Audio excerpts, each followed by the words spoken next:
ले रे माया घटिটা ধর। হ্যালো গিনি ঘটিটা লাও।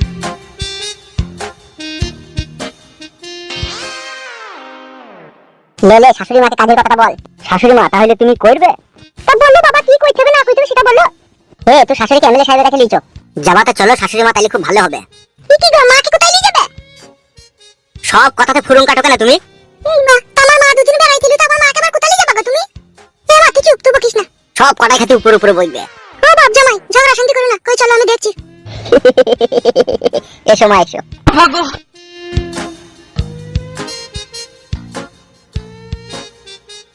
এই মামাকে আবার কোথায় নিয়ে গেল গো? কি যে হচ্ছে কি যে কইছে কিছু তো বুঝতে পারছি না লো। মানুষ যে আজার নেই কো মানুষ দুনিয়াটা শুধু স্বার্থে।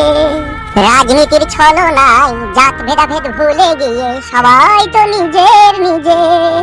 বড় লোকদের জন্য বড় বড় রেস্টুরেন্ট, গরিবদের জন্য ফুটপাতে দোকান। আজ সব ভেঙে চুরে সবাইকে তাড়িয়ে দিল। কে আজ ভাববে এই গরিব দুঃখীর কথা? পর আজ ভাই বোন সবাই তো নিজের নিজের। ফুটু এ কি বাবা তোমার চোখে জল? এই চোখে জল সাধারণ মানুষের প্রতি তোর ভালোবাসার জল। তুই যে দেশের গরিব নিরীহ মানুষের কথা ভেবে তুই যে দুঃখের গান গাইছিস এটা সেই খুশির জল। তোর মধ্যেও মনুষ্যত্ব আর বিবেক রয়েছে। বাবা তুমি একদম কান্না করো না, তোমার চোখের জল আরো আমাকে কষ্ট দেবে। কান্না এমনি এমনি আসি না রে বাপ, অনেক দুঃখে আর অনেক কষ্টে আসছি। রোজ আমি ব্যবসা থেকে বাড়ি আসার লিগে তোর লিগে কত ভালো মন্দ খাবার আনতাম, আজকে সেটা আনতে পারছি না, আমার কি খুব কষ্ট হয়েছে। বাবা গো খাবো না বাবা, তুমি চিন্তা করো না, তুমি কান্না করো না, তুমি আমার দিকে তাকাও বাবা। দেশের রাজাদের কাছে প্রজাদের একটা আশা, একটা ভরসা, একটা ভালোবাসা থাকে। যখন দেশের রাজারা দেশের প্রজাদের আশা ও ভরসা ও ভালোবাসায় যখন অ্যাসিড ঢেলে দেয় তখন বাবা প্রজারাও মনে মনে ভেবে নেয় ইনি রাজা নয়, ইনি একটা অত্যাচারী শাসক। তো সেই জায়গা থেকে তার প্রজারা নীরবে কষ্ট দুঃখ সহ্য করে। কিন্তু রাজার থেকেও আর একজন রাজা আছে বাবা। কে বাবা? তিনি হচ্ছে আমাদের সৃষ্টি জগতের মালিক। তিনার ইশারা ছাড়া একটা গাছের পাতাও নড়ে না। তিনি যখন শাস্তি দিবেন না বাবা তখন এই রাজাদের শরীরের বিলাট রাজাদের শরীরে শুকিয়ে রক্ত পিজ হয়ে যাবে, গন্ধ হয়ে যাবে, পাশে কেউ দাঁড়াইতে পারবে না। তোর কথা যেন সত্যি হোক রে বাপ ফুটু। বেশ ঠিক আছে আব্বা তুমি বসো, আমি যাই আমার বন্ধুর বাড়িতে যাই, দেখি 2-1 কেজি চাল মাল পাই নাকি দেখি, ভাতটা তো রাইতে হবে। বেশ বাপ যা। বেশ ঠিক আছে বসো তুমি।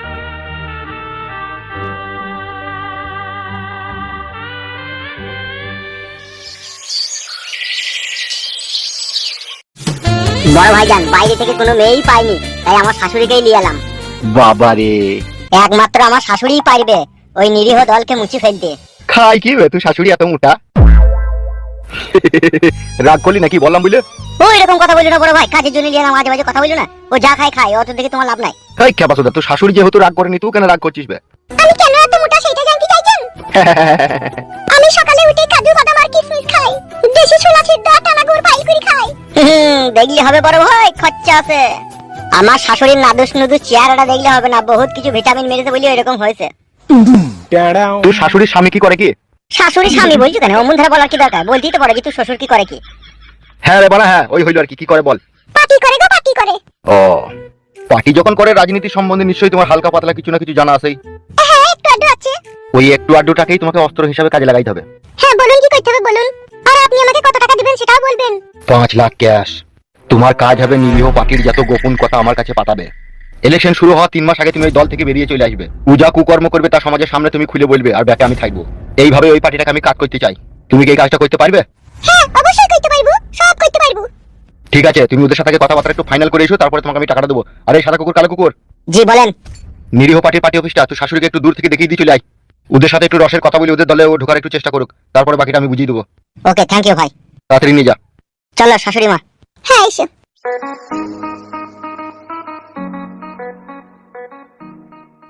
আমি হচ্ছি শাকারি করাত, যে তুই কাটবো আজ তুই কাটবো। বড় ভাইজান 24টা পঞ্চায়েতের মাথায় মাথায় 60টা লোক আমি বেচেছি, যাদের একটু রাগ বেশি, যাদের গায়ে একটু বল আসে সেই সব ব্যক্তি দেখে। তা ওরা বলেছে 60টা কোটি লোক মানে তো একটা গ্যাং। তা ওরা বলেছে গ্যাংটাকে চালাইতে গেলে পরে প্রত্যেক মাসে 3 লাখ টাকা লাগবে। পুলিশ প্রশাসন আপনি সামলাবেন, অস্ত্র কিনতে যা টাকা পয়সা লাগবে মাঝে মধ্যে সেটাও আপনাকে দিতে হবে। আর আপনার ইশারায় ওরা নাচবে, আপনি যেদিকে যা করতে বলবেন ওরা সেই দিকে তাই করবে। ভালো করে বলে দিচ্ছিস তো, আমার ইশারাই চলবে? ওটা নিয়ে আপনার কোনো চিন্তা নাই, কানে কামড়ি বলে দিচ্ছি। ইকবাল বাবু সাহেব আমাদের এমএলএ, আমাদের এমএলএর কথা অনুযায়ী চলবি, আদার্স একটা কথা ওর কথার বাইরে কাজ করবি না। বাহ বাহ বাহ, তাহলে 26টা জেলা এখন আমাদের হাতের মুঠোয়, তাই তো? ইয়েস ভাইজান, আপনি যা প্ল্যান করলেন ভাইজান, সাধারণ মানুষ ইংরেজদের আমলে যেভাবে ইংরেজদের গোলাম ছিল সেইভাবে আবার এখন সাধারণ মানুষ আপনার গোলাম হয়ে যাবে।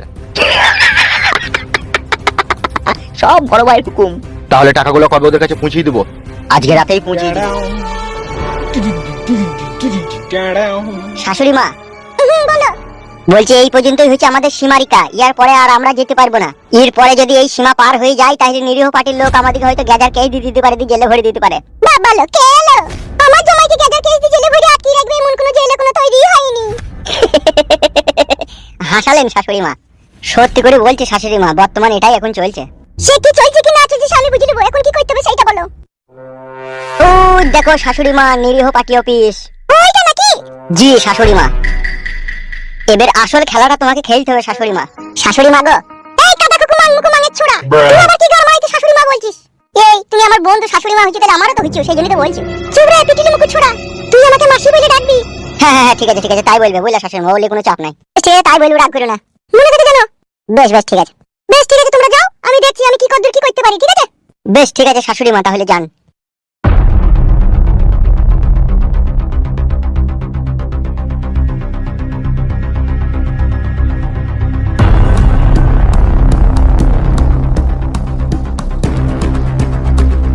ভিতরে আসতে পারি?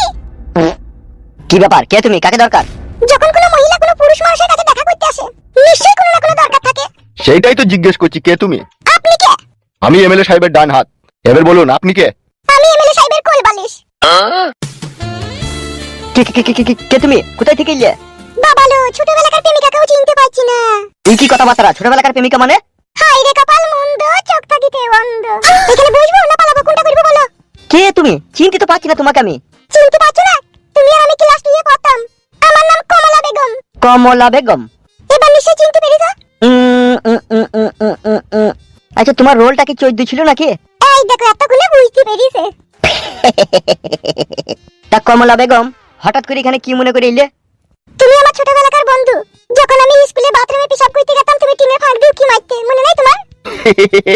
শালা বড় ভাই তাইলে ছোটবেলাতে বিশাল লুচ্চাও ছিল। চুপ ভাই, আমরা কোষ কপালি ছোড়া। এই মা আবার কেন দিচ্ছ, কেন তো ঠিকই বলছি। তোমার কোথাও ভুল হচ্ছে। আমি আমার ক্লাস ফ্রেন্ড দেখি কখনো তারা বাথরুমে গেছে আর আমি বাইরে থেকে টিনের ফাঁক দিয়ে কুমিরি কখনোই দেখিনি। এই মা তুমি মনে করে রাখো তো তুমি আমাকে দেখোনি? আমি লাল রঙের টু কাট আর কালো রঙের প্যান্ট পরে স্কুলে যেতাম। ক্লাসে এসে যখন তুমি আমার পাশে বসতে তুমি তখন এসে কানে কানে বলতে তুমি কালো প্যান্ট পরিছো, দেখলাম আমি ও কি মেরি। কি জানি ভাড়া, মনে তো এখন আর পড়ছে না। এখন পড়বে কি করে, এখন তুমি 10 জনের একজন হয়েছো, এখন তুমি এমএলএ হয়েছো, জনগণের দায়িত্ব নিয়েছো, এখন কি আর আমার কথা মনে পড়বে নাকি ছেলেবেলার কথা আর মনে পড়বে? তোমার সাথে আমি অনেক দূর থেকে দেখা করতে এসেছি, এটা পার্সোনাল কথা বলবো বলে। এই মানুষটাকে তুমি একবার বাইরে যেতে বলো। ও আমারই লোক, কোনো অসুবিধা নাই, তুমি বলো। তুমি বুঝো না কেন বলো গো, পার্সোনাল কথা সবার সামনে বলা যায় না। বল বাবু সাহেব, আপনি কথা বলুন, আমি বাইরে গিয়ে 2 মিনিট দাঁড়াচ্ছি, কোনো অসুবিধা নেই। বেশ বেশ, যাতা একবার যাতা কই দেখছি যা কি বলে, যাতা একবার বলো কি বলবে। বলার তো অনেক কিছুই আছে, কি শুনতে চাও বলো সেটাই বলবো। ভনিতা না করে কি বলতে এসো সেটাই বলো কমলা বেগম। ভালোবাসি তোমাকে, বিয়ে করবো তোমাকে। কি বলছো তুমি এই সব কথা? আমি তো কাউকে কাউকে কোনোদিনও ভালোই বাসিনি। বাসনি তাহলে বাসো, আমাকে ভালোবাসো। খবরদার উল্টো পাল্টা কথা বলো না, আর যদি না ভালোবাসি তাহলে কি করবে তুমি? এখন তো সোশ্যাল মিডিয়ার যুগ, বাইরে বেরিয়ে 50টা মানুষকে ডাকবো আর 6টা মিডিয়াকে ডাকবো। মিডিয়ার সামনে বলবো এমএলএ বালবাবু আমার সাথে বহুত দিন থেকে শারীরিক সম্পর্ক করে আমাকে ভালোবাসার আশা দেখিয়ে আমাকে বলেছিল তার পাশে সে যখন এমএলএ হবে আমাকে একটু সিট দিবে। তো আজকে সেই সিটটা দিতে সে না করছে, এবার তোমরাই বিচার করো। তখন বুঝবে এটা হেডলাইট হবে আর তোমার মান সম্মান হারাবে, লোকে তোমাকে থুতু দিবে। তোমার সম্পূর্ণ জুলুম, এই তো সম্পূর্ণ অন্যায়। ও মন করো না জান পাখি, আমি তো কখনো কোনোদিনও তোমাকে ভালোই বাসিনি। স্কুলের বাথরুমে কখনো তোমার কালো প্যান্টটাই আমি নিজের চোখে দেখিনি, আর তুমি একটা খামাখা বদনাম চাপাইছো আমার উপরে। তাহলে তুমি তোমার পাশে আমাকে রাখবে না তাই তো? যদি না রাখি তাহলে এখন যেটা বললাম সেটাই করব, 50টা লোককে ডাকবো, মিডিয়াকে ডাকবো, মিথ্যাটাকে সত্যি বলে তাদের কাছে তুলে ধরবো। এবার তুমি চিন্তা ভাবনা করো, আমি 5 মিনিট সময় দিচ্ছি তোমাকে। তুমি কি তোমার কাছে আমাকে রাখবে নাকি দূরে সরিয়ে দেবে? বড়ার বাল কি যন্ত্রণায় ফেললো বলো দেখিনি। এখন আমি কি করবো রে বড়া? মিডিয়ার সামনে যদি এইসব কথাবার্তা তুলি ধরে আর এই সমাজের মানুষ যদি আমাকে জানতে পারে, শালা আমার নামে শালা কেস ঠুকে দেবে তো রে বড়া। বাড়িতে জানতে পারলে একটা অপমান হবে বড়া, কি করবো রে বড়া আমি? কি গো চিন্তা করলে?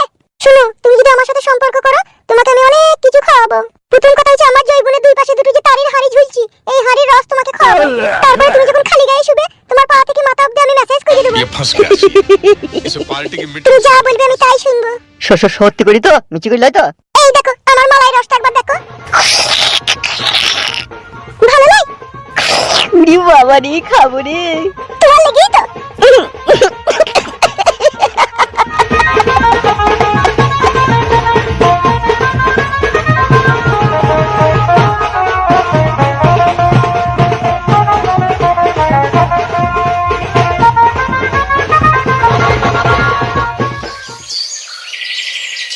আসলে তোমার ব্যাপারটা কি বলো তো? তোমাকে ভালোবাসবো আমি আর টিপাটিপি করবো অন্য জনা। এই মা, কে টিপাটিপি করলো? এই কেলিয়ে ঘর ভেঙে দেবো বড়া। খবরদার মিথ্যা কথা বলবি না, সব আমার কাছে খবর আইছে। মানমানি মাঝি, আগে যদি জানতাম লো কখনোই তোকে ভালোবাসতাম না, কখনোই তোকে মন দিতাম না। তোকে আমি মন দি তুই আমার গুষ্টির ঘাড় মেরে এইভাবে আমার বুকের ভিতরে ছাল্লি ছুল্লি করে দিবি, কখনো স্বপ্নেও ভাবিনি। এই মা, টাকা আমি টিপাটিপি করতে দিলাম সেটা বলো। আবার মিথ্যা কথা বলছিস? আমার বন্ধু পুষ্পেন্দুকে তুই দিই টিপাটিপি করতে? এই মা লো, ও দাদা হইছিস কি গো? তুই গুষ্টি লাতার মারবো মিছে কথা বললি, চিনি না তো আমাকে। আমার নাম ফুটু রে বড়া, ফুটু। তোমরাই বলো ভাই, প্রেম করবো আমি আর টিপাটিপি করবো অন্য জনা, এটা আমি কখনো মেনে নেবো? ও দাদা হইছিস গো? এই মাংমারানি চাটাক বুদ্ধি, তোর কোন সম্পর্কের দাদা? তোর নিজের দাদা না তোর মাসির ছেলে না তোর কাকার ছেলে? কে হয়? কেন আমার বাবার বন্ধুর ছেলে দি দাদা হচ্ছে? আহা রে, আমি একটা গুদমারানি শালা রে। নাইলে তোর মতো লম্পট চরিত্রহীন মেয়েকে কি মন্দিরে আমি? তোকে মন্দির যে ঘর কাছে আজকে আমি পড়েছি, এ মদ খাওয়া ছাড়া আমার আর কোনো উপায় নাই। দিলি তো আমার মনটাকে ভেঙে কাচের মতো টুকরো টুকরো করে দিলি তো। এই মনে মদ আর গাঁজা আপনি হিরোইন ছাড়া তার কোনো জায়গায় হবে না মনে হচ্ছে। বিশ্বাস যদি না করো তাহলে খাওয়া তুমি বলে, হাই বাবা ভাতারি রে।